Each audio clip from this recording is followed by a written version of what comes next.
Hey everybody, it's Doug Green and I'm the publisher of Technology Reseller News, and it's my great pleasure to have with me today Moshe Beaufort, who is the Senior Technology Editor at Technology Reseller News.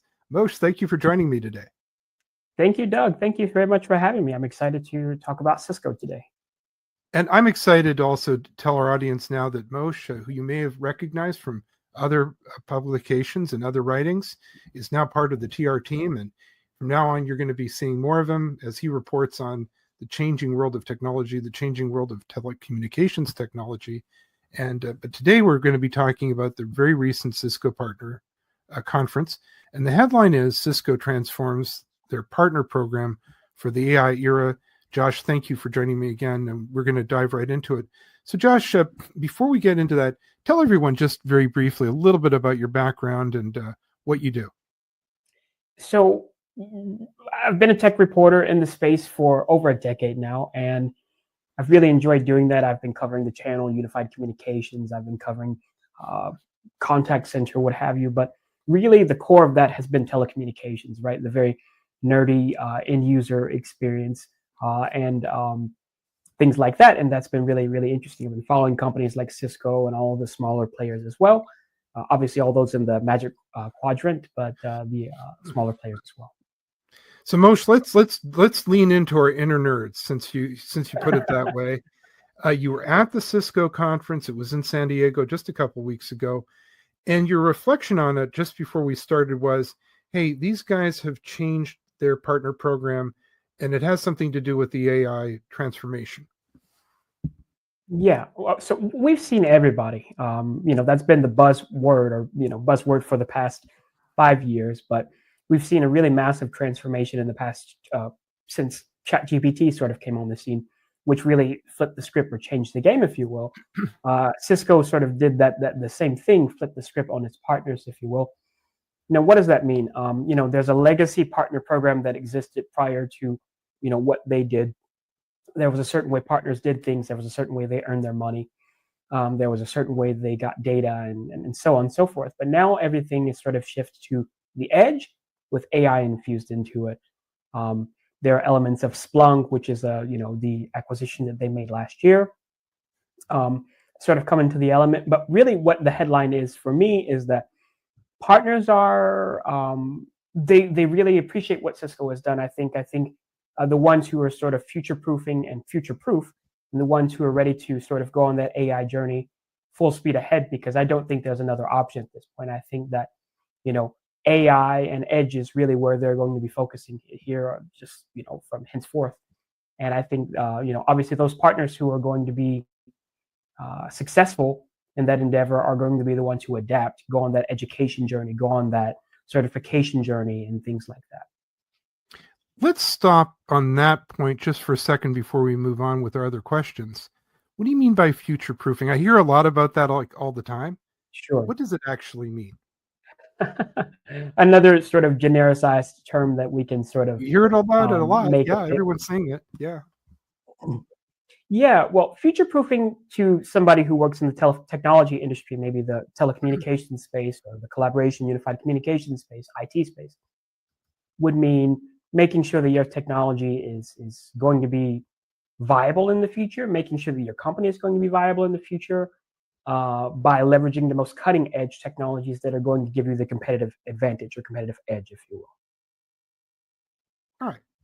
So we have this new technology. We have this new way of doing it for the partners. We're saying it's future proofing. Is it drastically different from what they've done in the past? Yeah, it's drastically different. I mean, you're talking about a legacy partner program that existed for upwards of 20 years in different forms. Right. Of course, they had done their excuse me, they had done their various updates and so on. But I would say this is probably the most drastic update in terms of their partner program in the past 20 years or so. What does that look like for partners? Partners have sort of been on both sides of the spectrum, but I think the overwhelming majority of partners who understand the value of what Cisco is doing have been on board and have been the partners who will say, okay, yeah, I'm ready to go on this ride, because that has a lot of implications for them, namely higher profit margins, probably to a certain extent. And there are a lot of implications, of course, maybe higher ARR and MRR, which are definitely in the channel world, to be two good things. Now, let's stay with that for a second. It's easy to say, hey, I'm going to give you higher margins. How's that actually going to be achieved? What did you see with that? So what I understand is that sort of when you're implementing when you're implementing edge technology, you're going to be able to go to market faster. You're going to be able to do sort of everything that you would do in a matter of maybe months or days would take a matter of, again, maybe hours or days or hours. So when you're talking about getting technology deployed on the edge, we're talking about those implications, right? So, I mean, if you can make delight the customer a bit faster and things like that, then you sort of, again, faster time to market, which means you're going to get paid faster, which means you're going to have that capital to sort of keep sort of bankrolling those projects, if you will. That's one of the major takeaways for me. And I think for partners, that's something that's very lucrative to them, because anything that can get me to market faster and get our partners sort of more, get our customers rather, more satisfied, there we go. Now, if I know partners, they usually like margins. So how do they react? The partners I spoke to, they said, while it is a massive difference and shift in ideology, shift in mindset, and that's going to take education, that's going to take a lot of other things, but for the most part, and by and large, I believe they were really excited about it. Of course, you have some legacy partners who are sort of maybe a bit iffy, but I think the overwhelming majority of people were, hey, we welcome this. This is great. There were, at some point, there were sort of, standing ovations for the executives and people. And even having one-on-ones with executives, they were just so excited about the technology they were bringing to their partners, because 90% of their sales, actually 90% of their sales come through the channel. So, when you're dealing with such high margins from a group of people who, get your project and technology into the hands of folks, I think there's undeniable. It's undeniable that you have to please those folks, and I think that was the case. That's really the acid test. I don't know. You and I have witnessed like 1,000, rollouts of partner programs, and usually the partners are like enthusiastic enough, and they're almost trying to get their head around. But this sounds like it was more heuristic. This sounds like it was more organic. That people actually were like, "Yeah, this is a good idea." Yeah, well, these people, at heart, they are technologists, right? So these people have a deep understanding of the ecosystem, and they are highly ingrained and richly ingrained into the Cisco ecosystem. So what that means for them is that, okay, well, we're going to make more money, first of all, and we're going to be able to do things a bit more simpler. There's a lot of automation involved in, obviously, what they're going to be doing as well. So what that might mean, being able to sort of detect, hey, we have something going on that's really bad within our systems, and actually being able to proactively detect those things and make those corrections in real time. So those kinds of things, it wouldn't really allow me to be angry. It would sort of make me be, welcoming the change with open arms, which is really what I saw. And you actually interviewed, for the record and not for the record, partners, and the reaction basically sounds like it was very positive. Yeah, well, partners there, they said, okay, this is a massive change, and really no vendor has made a massive change like this in the past couple of years, especially for their channel program. Been a lot of overhauls and things like that, but nothing so massive. Those individuals said, listen, we're stepping up our AI game in the first place. We are deploying these technologies within our organization to make ourselves be faster, to future-proof as well, right? So why are we not doing the same thing for our clients, and why are we not being able to deploy things faster for our clients and things like that? That was the overwhelming majority of people who said, yeah, for sure. Just because the education factor doesn't rule me out in terms of wanting to implement these technologies, of course. Yeah. Now, with that, you've brought up AI repeatedly. Obviously, that's what's driving this. has the focus shifted to AI? But let me even ask a better question than that. Do you see this program as sort of properly built to make AI work for both the partners, ultimately the customers? Yeah, I think so. Cisco is so ingrained. It's, excuse me. Um, Efficiency is so ingrained into Cisco's ecosystem that it has to be like that.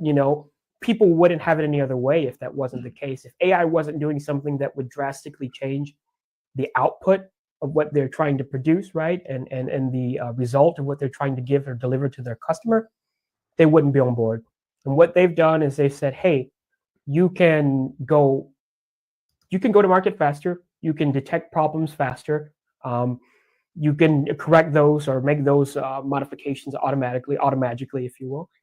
Mhm. And I mean, that's a win-win for the vendor, that's a win-win for the partner, because undoubtedly that's going to lead to, hey, we're motivated to sell more, we're motivated to get this in the hands of more individuals because we know it's actually going to help them. And that was really what I heard, is that partners understood this is going to be a game changer because it's going to help our customers. It's going to help us internally.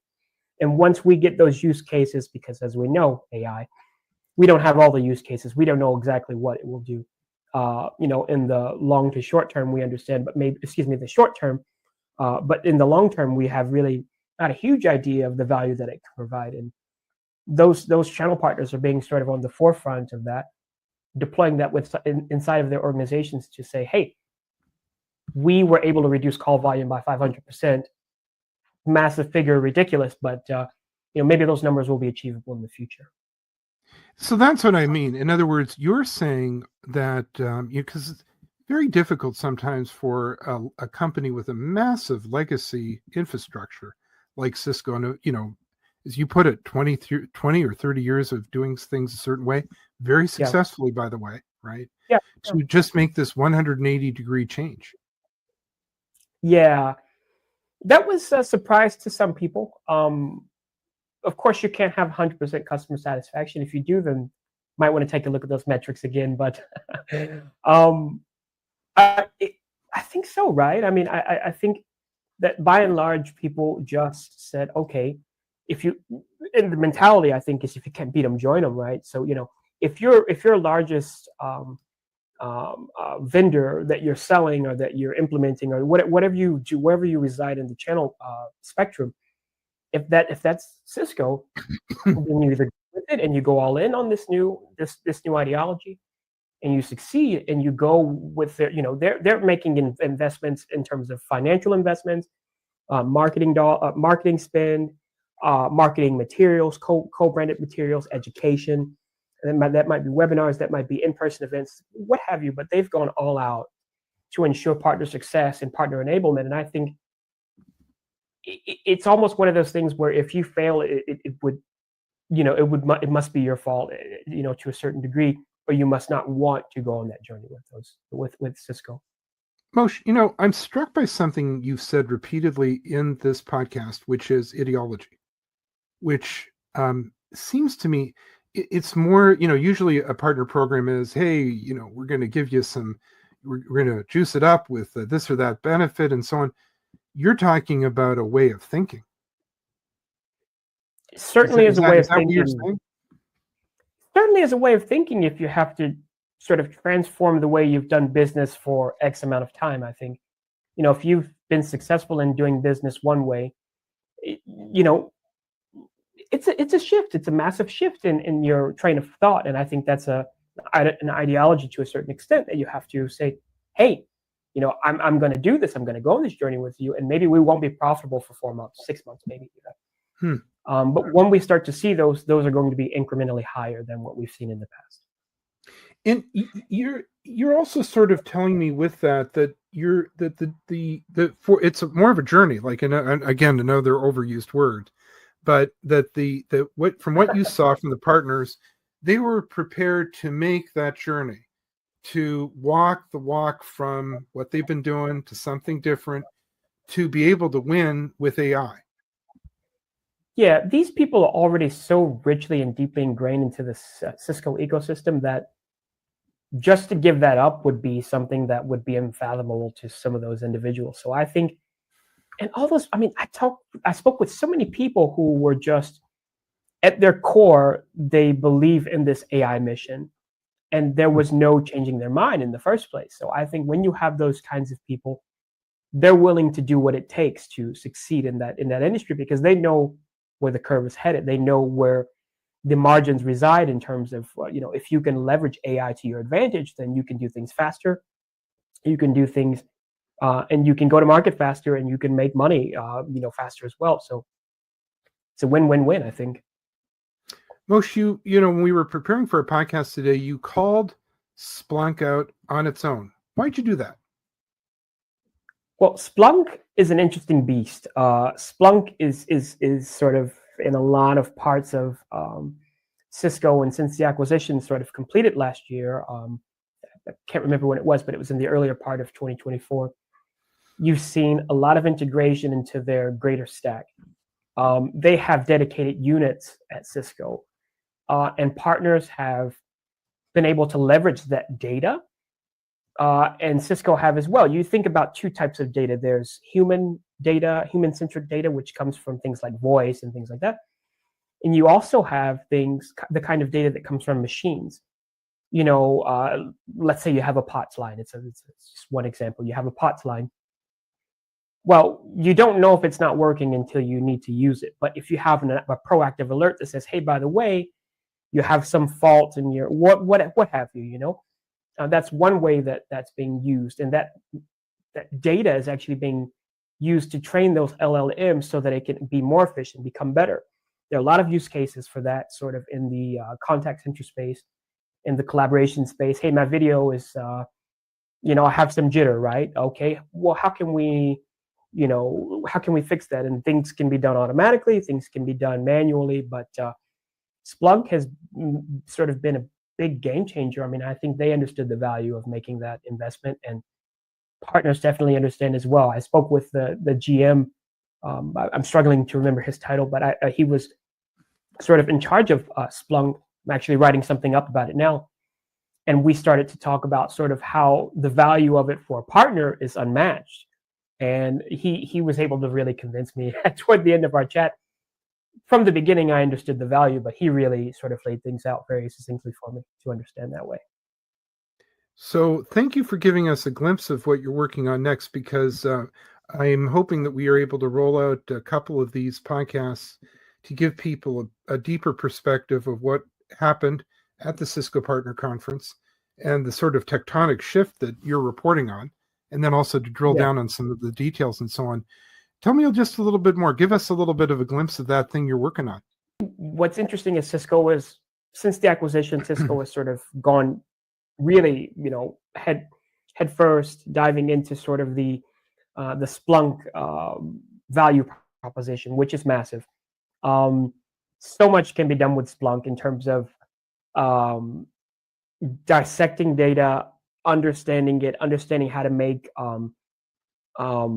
adjustments to technology stacks accordingly. And we sort of think about two kinds of technologies. We think about two types of data that AI scours: human, and we think about machine. And Splunk is really doing machine data. It's digging for that. So that might entail that you have a contact center and you're having a lot of dropped calls, right? So Splunk can go in and say, hey, this is why you're having all the dropped calls. You can make those adjustments accordingly. It can even sometimes, in many cases, do the correction itself. So we're talking about automation as well. So there's a lot of implications. Splunk is a huge value proposition for the channel partner, for Cisco itself, and for anybody who is going to be deploying it, I think. And it makes a sort of a massive difference in terms of what Cisco can provide for its customers. Mo, I really want to thank you for joining me. This is very interesting. I'm so excited that you're part of the TR team. I'm so excited that you're able to bring this type of insight and level of reporting to our publication and to our readers. Thank you very much indeed. I'm looking forward to our next in a series of these podcasts and recordings on the Cisco Partner Conference and also the work you're going to be doing on the tech side. But for now, thank you very much indeed. Thank you.